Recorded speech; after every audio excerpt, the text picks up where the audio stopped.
Good morning everyone मु दशरथ पुणी नुआ वीडियो आपण मानक स्वागत। तो आज का वीडियो रे मु किछि जिनस आपण मानक देखैबी जेटा कि आमे अधिकांश कुहे ना आमे होचु ओडिशा बासिंदा।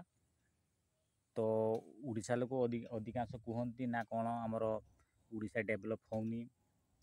तो सबू दोष सरकार ऊपर माने कौन सबू दोष सरकार को आम दोष करुचे जे आमर ओडिशा रे काम धंदा किछि नाही आमे कौन करूँ सबू कहवा गले बाहर को पलाउंट के सूरत के तमिलनाडु बेंगलोर। तो या मु गोटे कथा कहबी देखंतु मोर जो पछपटे रही केते बड़ एरियाटा आमर जंगलटा रही देखंतु कहबा गले कौन 5 हेक्टर माने 5 हेक्टर जगार आमर किछि गछ लगा। तो मु आपण मानकु देखैबी तो देखंतु कौन कौन गछ लागिछि कौन हेछि मु नियत आपण मानकु देखैबी से पाकु जाइकी कौन कौन गछ लागिछि मु जारिके आपण मानकु डिस्प्ले बोर्ड रे मु देखै दउछि। तो देखंतु ओडिशा सरकार जेटा कि ओडिशा सरकार जंगल परिवेश और जलवायु परिवर्तन विभाग। तो देखंतु ये आयतन हो 5 हेक्टर रपित चारा संख्या हो 1,10,000 कोटी रपित चारार प्रजाति हूँ करंज निम जामु गंभारी शिशु तेंतुड़ी आंब पणस आउ पियाशाल। यहाँ आमर बेतनटी अंचल बन्यांचल पड़ोसी बारिपदा बनखंड। तो ठीक अच्छे यहाँ देखु पूरा फुलटा को माने एटा पूरा फुल एटी सीना खाली लेखाई जाइए कौन तेंतुड़ी आंब पणस कहवा गले से गछ नाही माने से गछ आपण मन देखंतु लगा है ना टोटाली मोर एपट देखंतु सब लोग कौन कौन लगाई आमर करंज जामु शिशु निम यही सब लगाई। तो देखो यहीटा हूँ आमर पंचायत। तो ये लेखा है कि पंचायत पड़ोची हाँ मोर जानवर यहाँ तो हेमपुर स्थान हूँ महिषासोल ग्राम निकटस्थ हेमपुर देखिले महिषासोल आउ हेमपुर। तो एतक मु मोर जो ये ग्रामवासी मानक मु कहूची कहीं देखंतु आमर गोटे सही केस होता कहवा गले आमर जो जिते मो बापा एका समय रे माने कहवा गले 1985 से भितरे 85-90 भितरे से भितरे से माने सेमती आमर ग्राम जंगल को सेमती बाड़ फाड़ घेरिकी गाँव लोक सबू एकजुट होगी आमर कहवा गले पोटास नगई थे।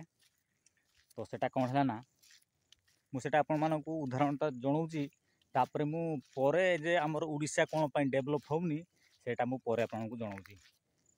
तो देखंतु सेटा हैला हमर 8-10 वर्ष पर कौन है सबू गछ आमर मुटा सुटा हो गला कहवा गले माने कौन एतको मुटा आमर जेटा कि 2-3 फुट 4 फुट सेमती मुटा हो गला मुटाटा। तो कौन कले फॉरेस्ट डिपार्टमेंट आसिला तो कौन कला आमर गछ का सबू नहीं जावा माने कौन सेटा कहवा गले सेटा हैला सरकार किछि नहीं जीवो धर जो आमर जंगलटा धर जो ऑक्शन हैला कि 12 लाख कि 15 लाख रे। तो से 12 लाख 15 माने 12 कि 15 लाख भितरु से सरकार नहीं जीवा 8 लाख आउ सेटा आमर गाँ वाला भी नहीं जीवा 8 लाख।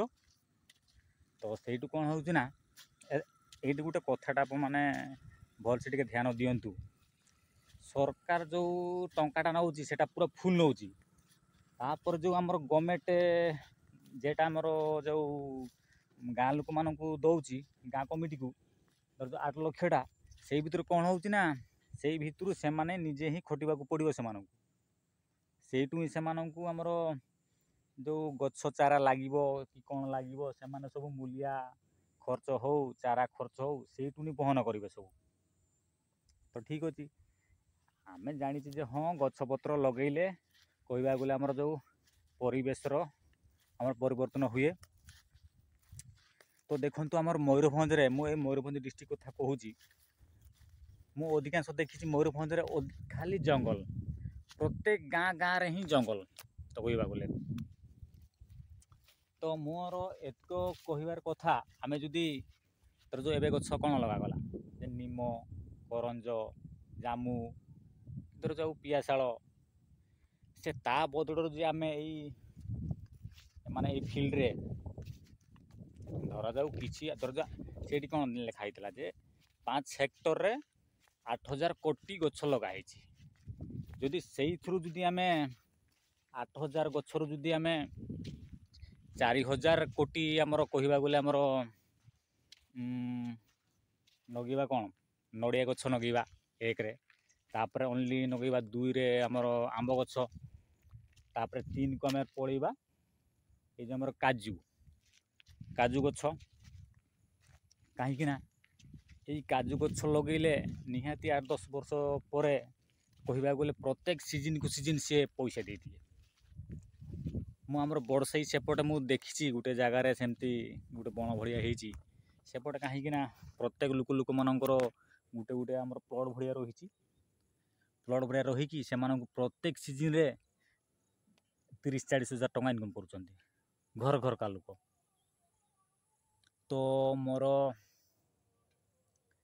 ଯେଉଁ ଗାଁ ଭାଇମାନେ ଏତକୁ ବୁଝିପାରୁନାହାନ୍ତି, ଆପଣମାନେ ଯେଉଁ ଏ ଯେ ଗଛ ଲଗା କରେଇଲେ ଆମର କରଞ୍ଜ, ନିମ, ସେଇଥିରୁ ଆପଣମାନଙ୍କର କିଛି ଉନ୍ନତି ହେଇପାରିବନି। କାହିଁକିନା ଦେଖନ୍ତୁ ଏତେ ବଢ଼ିଆ ତୁମର ଜଙ୍ଗଲ ରହିଛି, ମାନେ ଜାଗା ବାଡ଼ି ରହିଛି, ତ ଆପଣମାନେ ଜାଗା ବାଡ଼ି ରହିକି ବି ଆପଣମାନେ ଯଦି ସେଇ ଗଛ ଲଗା କରେଇବେ, ହଁ ଆପଣମାନେ ନିହାତି ମୋତେ ରାଗୁଥିବେ ନା କ'ଣ ଯେ ଗଛପତ୍ର ନଥିଲେ ଆମର ଜଳବାୟୁ ଠିକ୍ସେ କେମିତି କ'ଣ ହେଇପାରିବ, ପରିବର୍ତ୍ତନ କେମିତି ହେବ। ତ ମୁଁ ଆପଣମାନଙ୍କୁ କହୁଛି, ଯେଉଁ ଦେଖନ୍ତୁ ଆନ୍ଧ୍ର ହଉ, ତାମିଲନାଡ଼ୁ, ଚେନ୍ନାଇ, ସେପଟେ ପୁଣି ଏତେ ଯେଉଁ ଫ୍ୟାକ୍ଟ୍ରି ରହିଛି, ସେପଟେ ପୁଣି ରହୁଛନ୍ତି କେମିତି ଲୋକ ସବୁ, ଆମର ପୁରା ଓଡ଼ିଶାରୁ ପୁରା ଅଧା ଲୋକ ଯାଇକି ପୁରା ସେଇଠି କାମ କରୁଛନ୍ତି। କିନ୍ତୁ ଆମ ଓଡ଼ିଶାରେ ସେଇ ଗଛ ଲଗେଇଲେ କି ଫ୍ୟାକ୍ଟ୍ରି ଗୋଟେ ବସେଇଲେ ନା କ'ଣ ହୁଏ ନା ଆମର ବାୟୁ ଦୂଷିତ ହେଇଯାଏ। କିନ୍ତୁ ବାହାର ଗାଁରେ ଯେ ଆମର କହିବାକୁ ଗଲେ ଫ୍ୟାକ୍ଟ୍ରି ସବୁ ବସୁଛି, ଧର ଯେଉଁ ଆମର ନିମ, କରଞ୍ଜ ଛାଡ଼ିକି ଆମର ଯେଉଁ ଲଗେଇଥାନ୍ତେ ଆମର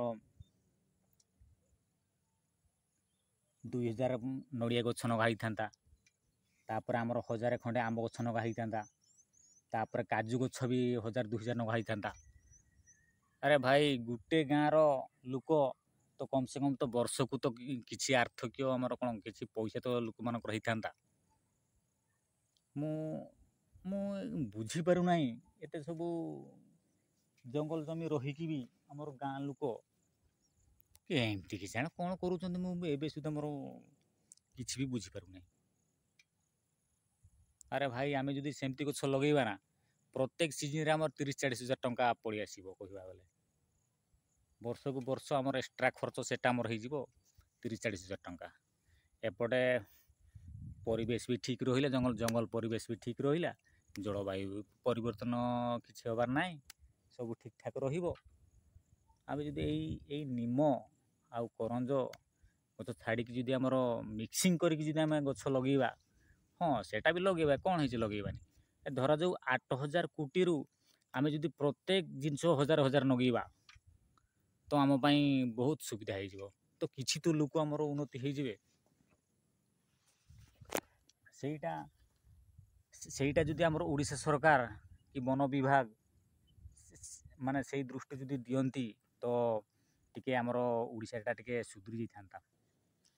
କାହିଁକିନା ଏପଟେ ଦେଖନ୍ତୁ ଆମର ଯେବେ ବି ଆମର ଏଇଥର ଯେଉଁ ରାଇରଙ୍ଗପୁରରେ ଆମର ଯେଉଁ କ'ଣ ଗୋଟେ କମ୍ପାନୀ ଆସିଥିଲା, ରୁଙ୍ଗଟା ନା କ'ଣ କମ୍ପାନୀ ଆସିଥିଲା, ସେ ଆଦିବାସୀ ଲୋକ କ'ଣ କହିଲେ, ଯେଉଁ ଆମର ସେମାନେ ଜଙ୍ଗଲ ଜମି ଛାଡ଼ିବେନି। ଆରେ ଭାଇ ତୁମେ ଯଦି ଜଙ୍ଗଲ ଜମି ଛାଡ଼ୁନ ତ କମ୍ ସେ କମ୍ ଏଇ ଫଳ ଜାତୀୟ ଜିନିଷ ଗଛ ଲଗାଅ, କମ୍ ସେ କମ୍ ଆପଣମାନଙ୍କର ତ 2 ପଇସା ହେବ ବର୍ଷକୁ। ଆରେ ପ୍ରତ୍ୟେକ ବର୍ଷ ଯଦି ଜଣେ ଗୋଟେ ପରିବାରକୁ ଯଦି 30-40 ହଜାର ଟଙ୍କା ପଶିଲା, ତ କେତେ କହିବାକୁ ଗଲେ କେତେ ଦେଖନ୍ତୁ ଆମର ଲୋକ କହିବାକୁ ଗଲେ ସେପଟ ଚାଷ ହେଇଛି ଦେଖନ୍ତୁ ଧାନ ଚାଷ ସେପଟ ହେଇଛି, ଧାନ ଚାଷଟା ସେପଟ ହେଇଛି, ଗୋଟେ ସିଜିନ୍ ଧାନ ଚାଷ କରିବା ପାଇଁ ଲୋକ କେତେ ମେହନତ କରୁଛନ୍ତି। ତ ମୁଁ ଆଉ କ'ଣ କହିବି ଓଡ଼ିଶା ସରକାରଙ୍କୁ ଟିକେ ଏଇଟା ହେଉଛି ଓଡ଼ିଶା ସରକାର ଭୁଲ କିଛି ନାହିଁ, ଏଇଟା ହେଉଛି ଆମର ମଣିଷମାନଙ୍କର ଭୁଲ।